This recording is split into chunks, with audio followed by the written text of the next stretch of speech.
Жашоону жөнөкөйлөтүү. 10.000 буюмдан 37-ге чейин. Биринчи бөлүм.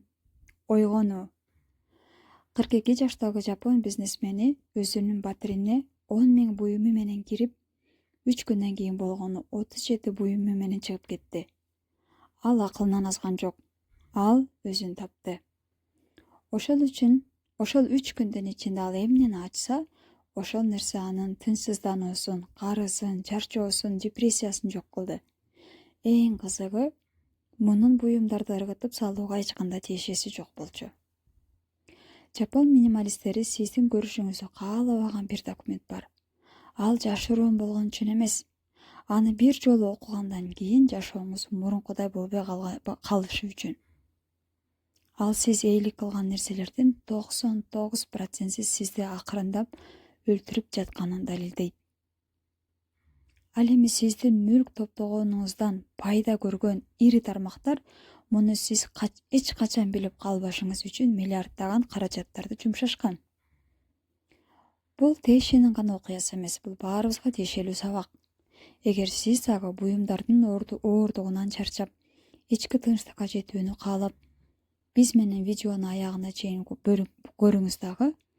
Бул Тэйшинин жашоосун өзгөрткөн 4 байыркы жапон принцибин чогуу үйрөнүңүз. Эгер ушул сыяктуу терең маанилүү видеолорду көбүрөөк көргүңүз келсе, каналга жазылып, коңгуроону басып коюңуз.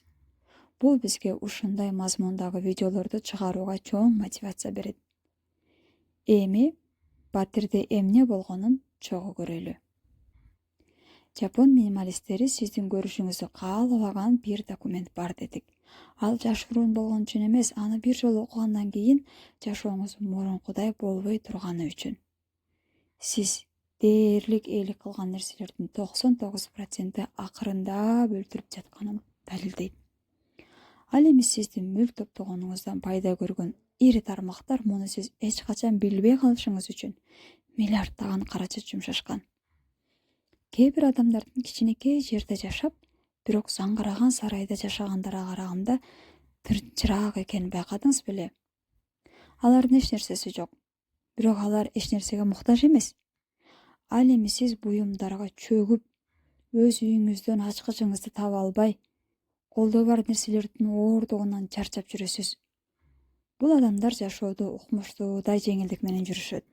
Өзүңүздүн буюмуңузду таба албай калгандагы сезимди билесизби? Бут кийимиңиздин экинчи түгөйүн таппай кечигип жатканыңыздачы?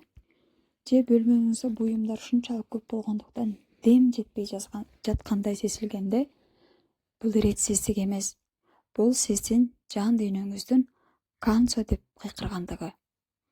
Бүгүн сиз 16-кылымдагы Зен монахынын чай аземи үчүн иштеп чыккан философиясы азыркы хаосту жок кылуунун так формуласы экенин билесиз.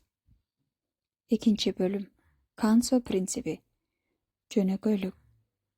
Тэйши Токиодогу батиринде акыркы жумада өзү санап чыккан 10.000 буюмдун курчоосунда турду. Колунда бычак бар болчу. Өзүнө зыян келтирүүчү эмес, апасы өлүм алдында калтырган акыркы кутуну ачуу үчүн эле. Ал бул кутуну ачуудан 3 жыл бою коркуп келген. Ичинде апасынын колу менен жазылган 7 сөз бар эле. Жашоо сени жөнөкөйлөтө электе, өзүң жашооңду жөнөкөйлөт. Тэйши ийгиликтүү маркетолог болчу. Айлыгы жакшы, батири сонун, бирок ал абдан бактысыз эле. Анын 67 кийбей турган костюму, 4 ноутбугу, 312 окула эле китеби бар болчу. Анын жашоосу тандоодон чарчаган болчу. Бир жолу дүкөндөн жөнөкөй кара футболка таба албай 127 варианттын арасында паникага кабылып, полдо отуруп ыйлап калган. Докторлор муну чечим кабыл алуудан чарчоо деп аташкан. Эжеси мындай деди: Кансо бул аз нерсеге ээ болуу эмес, аз нерсеге муктаж болуу. Сен ичиңдеги боштукту эмне менен толтуруп жатканыңды түшүнмөйүнчө, муктаждыгың азайбайт. Үчүнчү бөлүм. Сейжаку принциби. Бейпилдик. Экинчи күнү тээши буюмдарды жок кылганда жеңилдиктин ордуна коркунучту сезди. Анткени буюмдар кеткенде ал 15 жылдан бери качып жүргөн нерсесин сезди. Ал кайгы. Апасынын өлүмү үчүн кайгыруу, үй-бүлөдөн көрө карьераны тандаганы үчүн өкүнүү. Ал 3 саат бою полдо отуруп ыйлады. Рикунун окуусу мындай дейт: боштук менен кошо отур. Аны толтурба. Аны оңдобо. Жөн гана отур. Тынчтык сага буюмдар эмне жашырып келгенин үйрөтөт. 4 бөлүм. Ма принципи. Боштуктун сулуулугу.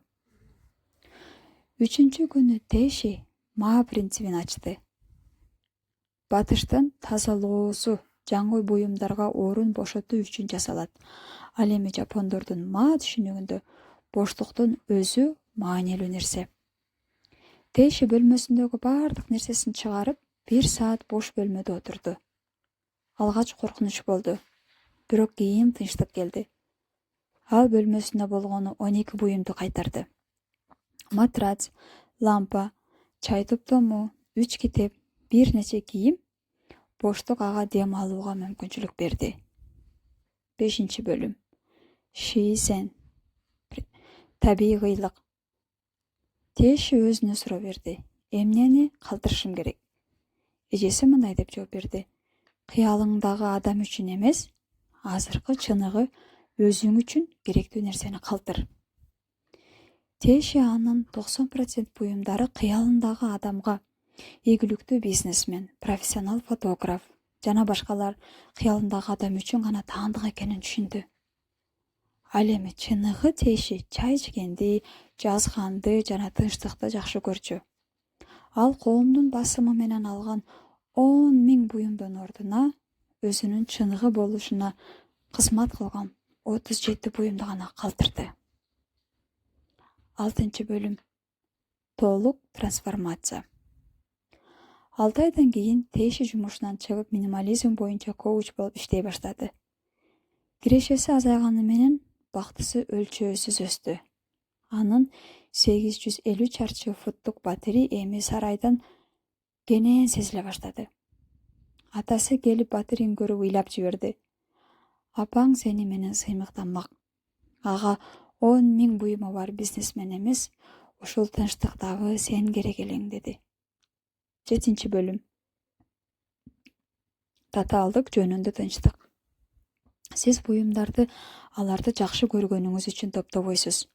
Аларды өзүңүздөн качуу үчүн топтойсуз.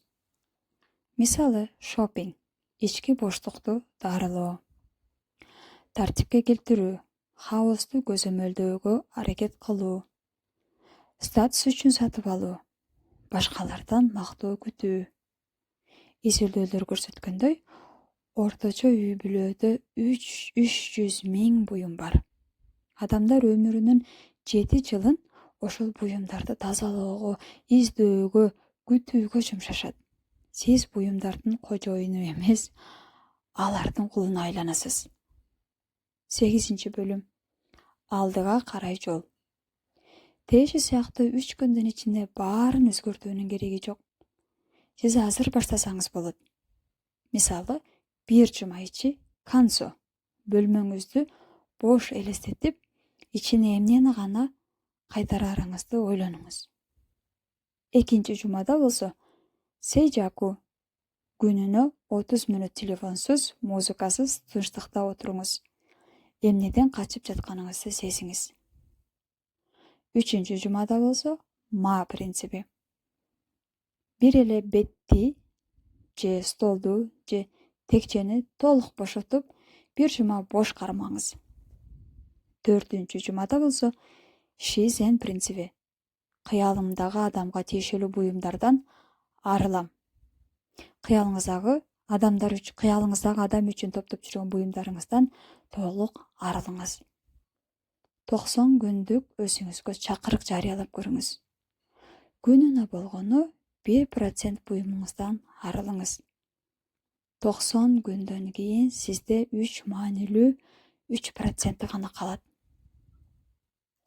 Эң маанилүүсү гана калат. Өлүм бул эң акыркы жөнөкөйлөтүү. Сиз бул дүйнөдөн эч нерсе алып кетпейсиз. Бирок сиз өлүм келгенге чейин эле эркин болууну азыр тандай аласыз. Бул видео сиздин көз карашыңызды өзгөртсө, каналга жазылыңыз, комментарийга жазыңыз. Анан сизде канча буюм бар экен? Алар сизди кайсы сезимден коргоп жатат? Ушулар жөнүндө карап көрүңүз. Жашооңуздун өзү жөнөкөйлөтө электе, өзүңүз жашоону жөнөкөйлөтүңүз. Трансформация мына азыр башталат. Кийинки видеодо көрүшкөнчө.